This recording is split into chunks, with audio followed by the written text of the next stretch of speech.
Onorevole Maria Grazia Brandara, commissario straordinario dell'IRSAP, tante le emergenze di quest'ultimo periodo, non ultimo quello degli incendi che interessano in particolare tante zone industriali. Abbiamo visto quello che è successo qualche giorno fa a Catania, a Siracusa, a Messina, nell'Ennese. Ecco, in questo caso cosa fate voi, insomma, per cercare di arginare questo fenomeno anche per il futuro e salvaguardare chiaramente gli opifici industriali? La ringrazio per la domanda. Ovviamente il fenomeno degli incendi, la Sicilia sta bruciando e speriamo insomma, di avere un tempo un poco più clemente per evitare questo diffondersi degli incendi, che non è un fenomeno, come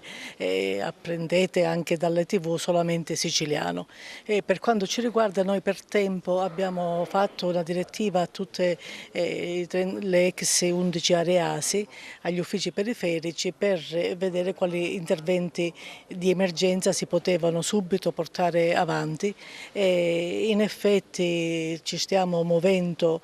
quasi, dico quasi perché in qualcuno già insomma, si ci era pensato, quasi in tutti i 33 agglomerati siciliani, in particolare a Catania, che è la zona diciamo così un poco più estesa. Di concerto con la prefettura abbiamo investito 39.000 euro per eliminare sterpaglie anche a bordo delle strade, e quindi siamo certi insomma, di poter dare un minimo di sicurezza, di prevenzione più che altro rispetto a questo fenomeno che purtroppo sta distruggendo tantissimi ettari di macchia mediterranea in generale e tantissimi boschi, sughereti, ma in particolare noi dobbiamo evitare che le fiamme lambiscano proprio le strutture, gli opifici, e quindi l'attenzione è davvero massima. Ecco, qualche novità magari se ci può anticipare relativamente al suo lavoro istituzionale?